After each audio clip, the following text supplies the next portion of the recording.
अगर मैं तुमसे कहूं कि प्राचीन भारत में एक ऐसा तेल बनाया जाता था जो सिर्फ औषधि नहीं, एक साधना था। सिद्ध गंधक तेल कहा जाता है यह ज्ञान एक सन्यासी ने राजाओं को दिया था, लेकिन इसकी शर्त थी सिर्फ अमल सारो गंधक, ना बाजार वाला ना रासायनिक शोधन वाला। फिर शुरू होती है प्रक्रिया। चमड़े से निकला तेल, गंधक का शोधन, कोयले की परतें और पाताल यंत्र की अग्नि, और अंत में एक चमकता हुआ सुनहरा तेल। क्या आज भी वो गंधक वैसा ही है? प्राचीन रसायन परंपरा में वर्णित सिद्ध गंधक तेल की यह अद्भुत विधि सन्यासी गोदाड़िया बाबा द्वारा महाराजा गौरीहर नरेश श्री प्रीतिपाल सिंह जी को प्रदान की गई थी। वो ही विधि मैं आज आपको देने जा रहा हूँ। ये केवल एक प्रक्रिया नहीं, बल्कि एक सूक्ष्म साधना है, जिसमें प्रत्येक चरण को अत्यंत सावधानी और शुद्धता के साथ संपन्न करना आवश्यक है। इस विशेष विधि के पालन से तेल सरलता से बाहर आता है और प्रक्रिया में कोई बाधा नहीं उत्पन्न होती। इस साधना में हर एक चरण को अत्यंत सावधानी, पूर्ण शुद्धता और अटूट धैर्य के साथ संपन्न करना अनिवार्य होता है। इस प्रयोग में केवल खान से प्राप्त शुद्ध गंधक का ही उपयोग किया जाता है। प्राचीन काल के सिद्ध रसायनविद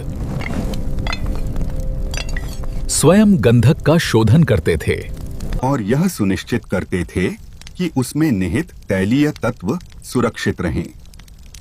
लेकिन आज यह प्रश्न उठता है, क्या आधुनिक औद्योगिक शोधन के बाद भी वही गुण शेष रह गए हैं?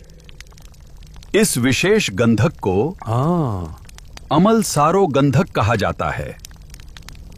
इसकी पहचान है इसका खट्टा स्वाद,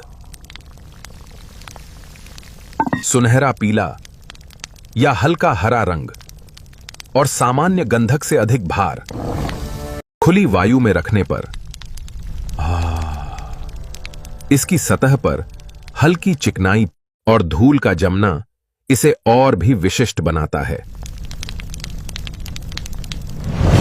अन्य गंधक औषधि निर्माण में उपयोगी हो सकते हैं, परंतु इस रासायनिक साधना के लिए वे उपयुक्त नहीं माने जाते। अब प्रारंभ होती है विधि। प्रथम चरण में पुराने चमड़े को छोटे छोटे टुकड़ों में काटकर उसे दूध एवं गर्म जल में उबालें। उबालने के पश्चात उसे पूर्णतः सुखा लें। इसके बाद आसवन यानी पाताल यंत्र की सहायता से उस चमड़े से तेल निकालें।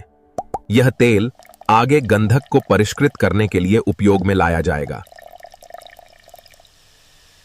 अब इस तेल को शुद्ध गंधक में मिलाना प्रारंभ करें। तेल को धीरे धीरे मिलाते रहें जब तक कि गंधक उसमें उपस्थित अशुद्धियों को शोषित कर शुद्ध न हो जाए। जब गंधक तेल को और अधिक शुद्ध करना बंद कर दें, तब इस प्रक्रिया को पूर्ण माना जाता है। द्वितीय चरण। अब गंधक को काली मिर्च के दानों के समान छोटे छोटे गोल आकार में तैयार कर लें। ध्यान रहे कि यह प्रक्रिया एक बंद पात्र में की जाए जिसमें छोटे छोटे छिद्र हों।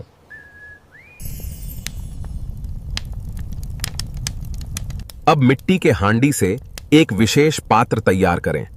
प्राचीन रसायन शास्त्र में पातन यंत्र एक ऐसी अद्भुत प्रक्रिया है जिसमें तत्वों का सार नीचे उतरकर दिव्य तेल का रूप लेता है। आपको इस पातन यंत्र की सहायता से इस गंधक का तेल प्राप्त करना पड़ेगा। इस पात्र के भीतर सबसे पहले कोयले की एक परत बिछाएं, फिर उसके ऊपर गंधक की गोलियों की परत रखें। अंत में उस रिक्त स्थान में 1 तोला पोटेशियम आयोडाइड डालें। फिर पात्र का मुख सूखी नीम की टहनियों अथवा तांबे के तार से भली भांति बंद कर दें। अब पाताल यंत्र विधि के अनुसार इस मिश्रण से तेल का निष्कर्षण करें। जब संपूर्ण मिश्रण शीतल हो जाए, तब प्राप्त तेल को एक स्वच्छ कांच की बोतल में सुरक्षित भर लें। इस प्रकार सिद्ध गंधक तेल निर्माण की यह एक पूर्ण क्रिया संपन्न होती है। यदि आपको यह प्राचीन विधि अच्छे से समझ में आई है, तो इसे अधिक से अधिक लोगों तक साझा करें जय श्री महाकाल।